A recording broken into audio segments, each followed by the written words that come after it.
Hi hello friends, welcome back to our YouTube channel BS Dreams. നമ്മൾ ഇന്ന് ചെയ്യാൻ പോകുന്ന വീഡിയോ നമ്മുടെ അഗ്ലോണിമ പ്ലാന്റ്സ് കുറച്ച് നമുക്കൊന്ന് പരിചയപ്പെടണം. അതുപോലെ ഈ ഒരു ചെടിക്ക് കൊടുക്കേണ്ട പരിപാലനവും പ്ലാൻ കെയർ വളപ്രയോഗങ്ങൾ എന്തൊക്കെയാണെന്നൊക്കെ നമുക്ക് നോക്കാം. അപ്പോൾ വീഡിയോയിലേക്ക് പോകുന്നതിന് മുമ്പ് നമ്മുടെ ഈ ഒരു ചാനൽ സബ്സ്ക്രൈബ് ചെയ്ത വീഡിയോസ് കാണുന്നുണ്ടെങ്കിൽ ദയവേത് ചാനലും സബ്സ്ക്രൈബ് ചെയ്തേക്കുക. അതുപോലെ തന്നെ വീഡിയോസ് ഇഷ്ടമാണെങ്കിൽ ലൈക്ക് ചെയ്യുക, ഷെയർ ചെയ്യുക. അപ്പോൾ നമുക്ക് വീഡിയോയിലേക്ക് പോകാം. അപ്പോൾ എൻ്റെ കയ്യിൽ മെയിനായിട്ടും 5 വെറൈറ്റി ടൈപ്പിലുള്ള അഗ്ലോണിമ പ്ലാന്റ്സ് ആണ് ഉള്ളത്. അപ്പോൾ അഗ്ലോണിമ എന്ന് പറയുന്ന ഇൻഡോർ ആയിട്ടും ഔട്ട്ഡോർ ആയിട്ടും നമുക്ക് വെക്കാൻ പറ്റുന്ന പ്ലാന്റ്സ് ആണ്. കൂടുതൽ നമ്മുടെ ഈ ഒരു ചെടിയുടെ ലീഫ് തന്നെയാണ് അട്രാക്ഷൻ. അത്യാവശ്യം നല്ല തിക്കായിട്ട് വളരെ പെട്ടെന്ന് തന്നെ നമുക്ക് പുതിയ ബേബി പ്ലാന്റ്സ് നമ്മുടെ ഈ ഒരു പ്ലാന്റിൽ നിന്ന് കിട്ടുന്നതായിരിക്കും. അപ്പം ഞാൻ എൻ്റെ ഈ ഒരു പ്ലാന്റ് അത്യാവശ്യം നല്ല വലിപ്പമുള്ള ഒരു പോട്ടിലാണ് സെറ്റ് ചെയ്തിട്ടുള്ളത്. അപ്പം ഇതിലൊരു വൈറ്റ് കളറും ഗ്രീൻ കളറും കൂടിയാണ് നമ്മുടെ ഈ ഒരു പ്ലാന്റിൻ്റെ ലീഫിൻ്റെ ഷെയ്ഡ് വരുന്നത്. അതുപോലെ നമ്മുടെ ഈ ഒരു ലീഫിൻ്റെ വശങ്ങൾ കണ്ടോ, വൈറ്റ് കളറിലുള്ള ചെറിയ ലൈൻസ് പോലെ ഇങ്ങനെ കവർ ചെയ്ത് വരുന്നുണ്ട്. അത്യാവശ്യം നല്ല വലിപ്പത്തിലുള്ള ലീഫാണ് നമ്മുടെ ഈ ഒരു പ്ലാന്റിനുള്ളത്. അപ്പോൾ ഈ ഒരു അഗ്ലോണിമ പ്ലാന്റ് എന്ന് പറയുമ്പോഴും കണ്ടോ നല്ല ഭംഗിയാണ് നമ്മൾ ഇതിൻ്റെ ലീഫ് കാണാനായിട്ട്. അപ്പോൾ ഈ ഒരു ചെടി അത്യാവശ്യം ഹൈറ്റിലാണ് വളരുന്നത്. ഇതിൻ്റെ സ്റ്റെമ്മ് കണ്ടോ നല്ല വൈറ്റ് കളറാണ് ഇതിൻ്റെ സ്റ്റെം എന്ന് പറയുന്നത്. അപ്പോൾ ഒരു പ്രത്യേക അട്രാക്ഷനാണ് നമുക്ക് ഈ ഒരു പ്ലാന്റ് കാണാനായിട്ട്. അപ്പോൾ ഇതിൽ ഏകദേശം ഒരു 4 തൈയോളം വന്നിട്ടുണ്ട്. അപ്പോൾ നമുക്കിതെല്ലാം ഇപ്പോൾ റീപ്പോർട്ട് ചെയ്യാറായിട്ടുള്ള പ്ലാന്റ്സാണ്. അത്യാവശ്യം വലുപ്പത്തിലായിട്ടുണ്ട്. അപ്പോൾ നല്ല ചട്ടി നല്ല ബുഷിയായിട്ട് നിൽക്കാൻ വേണ്ടി ഞാൻ ഇപ്പോൾ പ്ലാന്റ്സ് റീപ്പോർട്ട് ചെയ്തിട്ടില്ല. അപ്പോൾ നമുക്ക് അടുത്ത് റീപ്പോർട്ട് ചെയ്ത് കൊടുക്കുകയാണെങ്കിൽ വീണ്ടും പുതിയ തൈകൾ നമുക്ക് ഈ ഒരു പ്ലാന്റിൽ നിന്ന് കിട്ടുന്നതായിരിക്കും. അപ്പോൾ ഈ കാണുന്ന അഗ്ലോണിമ ലിപ്സ്റ്റിക്കാണ്. ഇതിലും അത്യാവശ്യം തൈകളായിട്ടുണ്ട്. അപ്പോൾ ഇത് അധികം വലിപ്പത്തിൽ അധികം ഹൈറ്റ് വെക്കുന്ന പ്ലാന്റ് അല്ല. നല്ല ഭംഗിയാണ് നമ്മുടെ ഈ ഒരു പ്ലാന്റ്സിൻ്റെ ലീഫ് കാണാനായിട്ട്. അതുപോലെ തന്നെ ഒരു പ്രൊപ്പഗേഷൻ മെത്തേഡ് ഇതുപോലെ ചുവട്ടുന്ന വരുന്ന തൈകൾ നമ്മൾ കട്ട് ചെയ്ത് നടുകയാണെങ്കിൽ വളരെ പെട്ടെന്ന് നമുക്ക് പുതിയ തൈകൾ പ്രൊപ്പഗേറ്റ് ചെയ്തെടുക്കാൻ പറ്റുന്നതാണ്. അപ്പോൾ ഞാനിവിടെ കുറച്ച് അധികം പ്ലാന്റ്സിനെ ഒരുമിച്ചാണ് വെച്ചേക്കുന്നത്. അഗ്ലോണിമയുടെ തന്നെ കൂടുതൽ ഭംഗിയായിരിക്കും അങ്ങനെ വെക്കുകയാണെങ്കിൽ. അപ്പോൾ ചുവട്ടിൽ വരുന്ന പ്ലാന്റ്സ് വേണമെങ്കിൽ നമുക്ക് ഇളക്കിയെടുക്കാം. അതല്ലാന്നുണ്ടെങ്കിൽ ഇതുപോലെ സ്റ്റെമ്മ് വെച്ച് നമുക്ക് കട്ട് ചെയ്തെടുത്താൽ നമുക്ക് വളരെ എളുപ്പത്തിൽ തന്നെ നമ്മുടെ ഒരു പ്ലാന്റ് പ്രൊപ്പഗേറ്റ് ചെയ്തെടുക്കാൻ പറ്റുന്നതാണ്. അപ്പം നമ്മൾ ഈ അഗ്ലോണിമ പ്ലാന്റ്സ് കൂടുതലും നമ്മൾ ഷെയ്ഡ് ആയിട്ടുള്ള ഏരിയയിലേക്ക് വെക്കുകയാണെങ്കിൽ ലീഫിൽ അധികം ഡയറക്റ്റ് സൺലൈറ്റ് കിട്ടാതിരിക്കുന്നതാണ് കൂടുതൽ ബെറ്റർ എന്ന് പറയുന്നത്. അപ്പോൾ അധികം വെയിൽ ലീഫിൽ കിട്ടില്ല എന്നുണ്ടെങ്കിൽ നല്ല റെഡിഷ് കളറായിരിക്കും നമ്മുടെ ഈ ഒരു പ്ലാന്റിൻ്റെ ലീഫ് വരുന്നത്. അപ്പോൾ ഈ കാണുന്ന അഗ്ലോണിമ നമ്മൾ കണ്ടോ ഇതുപോലെ സ്റ്റെമ്മ് കട്ട് ചെയ്തെടുത്തതാണ്. കട്ട് ചെയ്തെടുക്കുമ്പോൾ തന്നെ ചുവട്ടുന്ന ഇതുപോലെ പുതിയ തൈകളും വരും. ആ ഒരു സ്റ്റെമ്മിൻ്റെ വശങ്ങളിൽ നിന്നായിട്ടും കണ്ടോ ശിഖരം പോലെ വരുന്നുണ്ട്. അപ്പോൾ എല്ലാ തരത്തിലുള്ള അഗ്ലോണിമ പ്ലാന്റ്സ് നമുക്ക് ഈ ഒരു മെത്തേഡിൽ പ്രൊപ്പഗേറ്റ് ചെയ്തെടുക്കാൻ പറ്റുന്നതാണ്. ഈ കാണുന്നതാണ് അടുത്തൊരു വെറൈറ്റി അഗ്ലോണിമ പ്ലാന്റ് എന്ന് പറയുന്നത്. ഇതൊരു പിങ്ക് കളറും കൂടെ ലീഫിൽ പിങ്കും വൈറ്റും ഗ്രീനും എല്ലാം കൂടെ മിക്സഡ് ആയിട്ട് വരുന്ന കളറാണ് നമ്മുടെ ഒരു പ്ലാന്റ് ലീഫ് എന്ന് പറയുന്നത്. അധികം ഹൈറ്റിൽ വളരാതെ നല്ല ബുഷിയായിട്ട് അത്യാവശ്യം നല്ല വലുപ്പത്തിൽ ലീഫുകൾ അടുത്തടുത്തായിട്ട് വന്നിട്ട് നല്ല ബുഷിയായിട്ട് നിൽക്കുന്നൊരു പ്ലാന്റ് ആണ്. ഒരു പ്ലാന്റിൻ്റെ വശങ്ങളിൽ നിന്നായിട്ട് ഇതുപോലെ തൈകൾ വരും കണ്ടോ.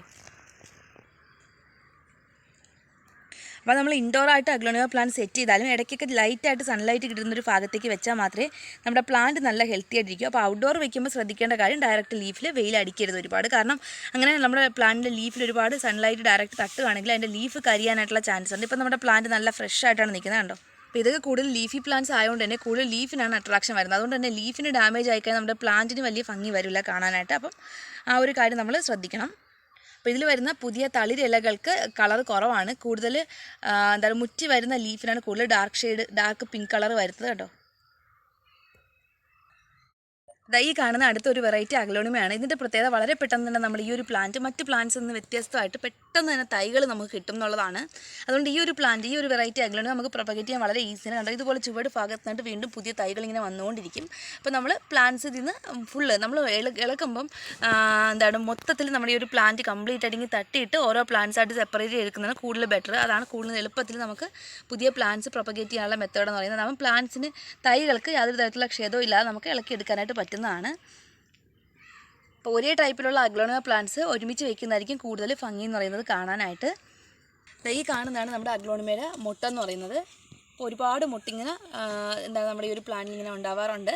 അപ്പോൾ ഈ ഒരു മുട്ടും പൂക്കളും വലിയ അട്രാക്റ്റീവ് അല്ല. അത് മാത്രമല്ല തൈകൾ ഒരുപാട് വരാൻ നേരമാണ് നമ്മുടെ പ്ലാന്റ്സിൽ ഇതുപോലെ പുതിയ മുട്ടുകളെല്ലാം വരുന്നത്. അഗ്ലോണിമയിൽ വരുന്ന ഇതുപോലുള്ള മുട്ടുകൾ നമ്മൾ കട്ട് ചെയ്ത് മാറ്റി കൊടുക്കുക. എങ്കിൽ മാത്രമേ നമ്മുടെ പ്ലാന്റ് നല്ല ഹെൽത്തി ആയിട്ട് നിൽക്കുകയുള്ളൂ. അപ്പോൾ ഈ ഒരു അഗ്ലോണിമയുടെ സെൻട്രൽ പോർഷനിലൊരു പിങ്ക് കളർ ലൈൻസ് വരുന്നുണ്ട്. അതുപോലെ ഡോട്ട്സും പുള്ളിയും ഒക്കെ വരുന്നുണ്ട് കണ്ടോ. അപ്പം ലൈറ്റ് കളറാണ് നമ്മുടെ ഈ ഒരു പ്ലാന്റ് ലീഫിൻ്റെ അടിവശം എന്ന് പറയുന്നത്. അപ്പോൾ അഗ്ലോണിമയൊക്കെ പല വെറൈറ്റീസ് നമുക്കിപ്പോൾ പ്ലാന്റ് നഴ്സറികളിൽ വാങ്ങിക്കാനായിട്ട് അവൈലബിൾ ആണ്. ഒരുപാട് വെറൈറ്റീസ് ഉണ്ട് ഇതിൻ്റെ തന്നെ. അപ്പോൾ ഈ ഒരു അഗ്ലോണിമ പ്ലാന്റിൻ്റെ ലീഫ് അത്യാവശ്യം കട്ടിയായിട്ടാണ് വരുന്നത്. അപ്പോൾ ഈ ഒരു പ്ലാന്റിൻ്റെ ചുവട്ടിൽ നിന്ന് വരുന്ന തൈകൾ ഇളക്കി എടുക്കുകയാണെങ്കിൽ നമുക്ക് വളരെ എളുപ്പം പുതിയ പ്ലാന്റ്സ് പ്രൊപ്പഗേറ്റ് ചെയ്തെടുക്കാൻ പറ്റും. അപ്പോൾ അടുത്തായിട്ട് നമുക്ക് ഈ അഗ്ലോണിമ പ്ലാന്റ്സിൻ്റെ പോട്ടി മിക്സ് എന്താണെന്ന് നോക്കാം. കൂടുതൽ ഡ്രൈ ആയിട്ടുള്ള പോട്ടി മിക്സ് എടുക്കുന്നതാണ് കൂടുതൽ നല്ലതെന്ന് പറയുന്നത്. അതാകുമ്പോൾ നമ്മുടെ പ്ലാന്റിൻ്റെ ചുവട് ഭാഗം അഴുകയൊന്നുമില്ല, നല്ല ഹെൽത്തി ആയിട്ട് നിൽക്കുന്നതായിരിക്കും. അപ്പോൾ ഞാൻ മണലും ഉണങ്ങിയ ചാണകപ്പൊടി നമ്മുടെ നോർമൽ ഗാർഡൻ സോയിലൂടെ ഇട്ടിട്ടാണ് ഇതിന് പോട്ടി മിക്സ് തയ്യാറാക്കുന്നത്. നമ്മൾ മണലിട്ട് കൊടുക്കുകയാണെങ്കിൽ മണ്ണ് സെറ്റ് ആവാതെ പ്ലാന്റ് നല്ല രീതിക്ക് റൂട്ട് വേര് ഓടിയിട്ട് നല്ല ഹെൽത്തി ആയിട്ട് നിൽക്കും. അതുപോലെ വെള്ളം കെട്ടി നിൽക്കുകയില്ല. ചകിരിച്ചോറൊക്കെ ഓപ്ഷനിലാണ്. ഞാൻ ചകിരിച്ചോറൊന്നും അഗ്ലോണിമ പ്ലാന്റ്സിന് അങ്ങനെ യൂസ് ചെയ്യാറില്ല. ചകിരിച്ചോറും മറ്റൊക്കെ ഇടുകയാണെങ്കിൽ നമ്മൾ ഡെയിലി നനയ്ക്കേണ്ട ആവശ്യമില്ല. അപ്പോൾ ഈ ഒരു ചെടിയുടെ ഏറ്റവും വലിയ പ്രത്യേകത അധികം വെയിലും വേണ്ട, അതുപോലെ അധികം വാട്ടറിങ് നമ്മൾ കൊടുക്കേണ്ട കാര്യമില്ല. അതുപോലെ ഇതുപോലെ പോട്ടിൽ ഇങ്ങനെ കംപ്ലീറ്റ് ആയിട്ട് കവറായിട്ടാണ് നമ്മുടെ ഈ ഒരു പ്ലാന്റ് വരുന്നത്. അത് കൂടുതൽ ഭംഗിയാണ് കാണാനായിട്ട്. അപ്പം നമ്മൾ നടുന്ന പോട്ടിൻ്റെ വലിപ്പത്തിനനുസരിച്ചും പോട്ടി മിക്സിനും അനുസരിച്ചായിരിക്കും നമ്മുടെ പ്ലാന്റ് നല്ല വലിപ്പത്തിലായിട്ട് വരുന്നത്. അപ്പോൾ മണലൊക്കെ ഇട്ടാണ് നമ്മൾ ഈ അഗ്ലോണിമ പ്ലാന്റ്സ് നടുന്നതെന്നുണ്ടെങ്കിൽ നമ്മൾ പുറത്ത് വെച്ചിരുന്നാലും ഇപ്പം മഴയൊക്കെ ആയിക്കഴിഞ്ഞാലും നമ്മുടെ പ്ലാന്റിന് യാതൊരു തരത്തിലുള്ള ഡാമേജും വരാറില്ല. ഞാൻ സ്റ്റെമ്മ് കട്ട് ചെയ്ത് നട്ടൊരു ചെറിയ അഗ്ലോണിമ പ്ലാന്റാണ് ഈ കാണുന്നത്. അപ്പോൾ ഇതിൻ്റെ ചുവട്ടിലായിട്ട് ഇതാ കുറച്ച് ടൊറേനിയവും മറ്റ് പ്ലാന്റ്സൊക്കെ നിൽപ്പുണ്ട്. അപ്പോൾ നമ്മൾ അതെല്ലാം ഒന്ന് പുഴുത് മാറ്റി കൊടുത്താൽ മാത്രമേ യാതൊരു തരത്തിലുള്ള കളകളും മറ്റൊന്നും നമ്മുടെ പ്ലാന്റ്സിന് ചുവട്ടിൽ വളരാനായിട്ട് അനുവദിക്കരുത്. അങ്ങനെ വളർന്നു കഴിഞ്ഞാൽ നമ്മുടെ പ്ലാന്റിൻ്റെ ആരോഗ്യത്തെ അത് ബാധിക്കും. ഇപ്പോൾ ടൊറേനിയൊക്കെ കുറച്ച് ഫ്ലവറിങ് ആയിട്ട് നിൽപ്പുണ്ട്. അപ്പോൾ നമുക്കിതെല്ലാം ഒന്ന് പുഴുത് മാറ്റി കൊടുക്കണം. അപ്പോൾ മെയിനായിട്ട് ഞാൻ എൻ്റെ ഈ പ്ലാന്റ്സിന് ഇടയ്ക്കിടയ്ക്കായിട്ട് കൊടുക്കുന്ന വളങ്ങളെന്ന് പറയുന്നത് വേപ്പ് മുണ്ണാക്ക് വെള്ളത്തിലിട്ട് വെച്ച് ഡൈല്യൂട്ട് ചെയ്ത് നമ്മൾ ഇടയ്ക്കിടയ്ക്ക് അതിൻ്റെ തെളിയെടുത്ത് നന്നായിട്ട് ഡൈല്യൂട്ട് ചെയ്ത് നമ്മുടെ പ്ലാന്റ്സിൻ്റെ ചുവട്ടിൽ ഒഴിക്കുകയാണെങ്കിൽ നമ്മുടെ പ്ലാന്റ് നല്ല ഹെൽത്തി ആയിട്ട് തന്നെ വളർന്ന് വരുന്നതായിരിക്കും.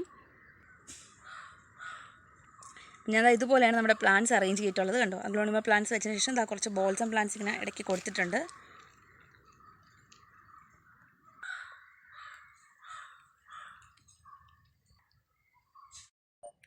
പാവം എൻ്റെ അഗ്ലോണിമയുടെ പോട്ടാണ് ഈ കാണുന്നത്. കണ്ടോ, ഇതിനകത്ത് ഒരുപാട് പേരുണ്ട്. നമ്മുടെ ടൊറേനിയം പ്ലാന്റ്സ് ആണ് ഈ കാണുന്നത്. ഇവിടെ വേറൊരു കളറ്, അടുത്തൊരു വയലറ്റ് ഷെയ്ഡ് വരുന്നുണ്ട്. കണ്ടോ, അപ്പോൾ ഇതൊക്കെ നമുക്ക് വേറെ പോട്ടുകളിൽ മാറ്റി കൊടുക്കാം. ഇപ്പോൾ ഇതൊക്കെ ഹാങ്ങിങ് പ്ലാന്റ്സ് ആയിട്ട് നമുക്ക് അറേഞ്ച് ചെയ്യാവുന്നതാണ്. അവിടെ ഒരു മെക്സിക്കൻ പെറ്റൂണിയും പൊടിച്ചിട്ടുണ്ട്. അപ്പോൾ ഇതുപോലെ നമ്മുടെ പ്ലാന്റ്സ് വിത്തുകൾ വീണ്ടും ഇതുപോലെ പൊടിക്കാറുണ്ട്. അപ്പോൾ ഇതെല്ലാം നമ്മളൊന്ന് പുഴുത് മാറ്റി കൊടുക്കുക. അപ്പോൾ ഈ ടൊറേനിയം പ്ലാന്റ്സ് ഒക്കെ നമുക്ക് ഹാങ്ങിങ് ആക്കിയൊക്കെ അറേഞ്ച് ചെയ്യുകയാണെങ്കിൽ നല്ല ഭംഗിയായിരിക്കും കാണാനായിട്ട്. ഈ പ്ലാന്റ്സ് എല്ലാം നമുക്കിതുപോലെ ഒന്ന് പുഴുതെടുക്കാം.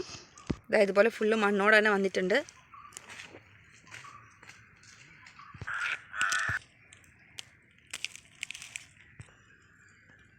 വേരൊന്നും പൊട്ടിപ്പോകാതെ നമുക്ക് ഇതുപോലെ ഒന്ന് പുഴുതെടുത്ത് മാറ്റി നട്ടു കൊടുക്കാം. അപ്പോൾ ഇതുപോലെ നമ്മുടെ പ്ലാന്റ്സിനെ സ്വതന്ത്രമാക്കി നിർത്തുക. അപ്പോൾ ഇതിൻ്റെ ചുവട് ഞാൻ കുറച്ച് ഇളക്കി കൊടുത്തിട്ടുണ്ട്.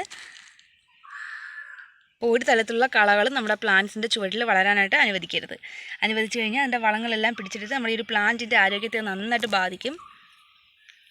നമ്മുടെ അഗ്ലോണിമ ലിപ്സ്റ്റിക്കൊക്കെ അത്യാവശ്യം ഈ ഒരു വലിപ്പത്തിൽ മാത്രമേ, ഈ ഒരു ഹൈറ്റിൽ മാത്രമേ വളരാറുള്ളൂ. പക്ഷെ നമ്മുടെ ഈ ഒരു അഗ്ലോണിമ പ്ലാന്റൊക്കെ അത്യാവശ്യം നല്ല വലിപ്പത്തിലാണ് വരുന്നത്. കണ്ടോ,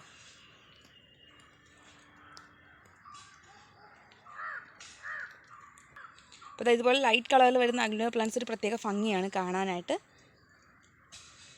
പൊതുവെ വലിയ കീടശല്യങ്ങളൊന്നും നമ്മുടെ ഈ അഗ്ലോണിമ പ്ലാന്റ്സിൽ അങ്ങനെ കണ്ടുവരാറില്ല. അപ്പോൾ ഇതിൻ്റെ പ്രൊപ്പഗേഷൻ മെത്തേഡും നടീൽ രീതിയും അതുപോലെ പെട്ടെന്ന് തന്നെ നമുക്ക് തൈകളും കിട്ടും. അപ്പോൾ എളുപ്പമാണ് നമുക്ക് ഒരു പ്ലാന്റ് നട്ട് വളർത്താനായിട്ട്. ബിഗിനേഴ്സിന് പോലും ഈസി ആയിട്ട് നട്ട് വളർത്താനായിട്ട് പറ്റും. അപ്പോൾ പോട്ടി മിക്സ് എടുക്കുമ്പോൾ നന്നായിട്ട് ഡ്രൈ ആയിട്ടുള്ള പോട്ടി മിക്സ് എടുക്കാനായിട്ട് ശ്രദ്ധിക്കുക.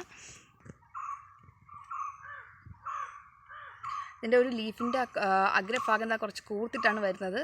അതുപോലെ വശങ്ങളിലായിട്ടൊരു ലൈറ്റ് വൈറ്റ് കളറുള്ള ലൈൻസും വരുന്നുണ്ട്.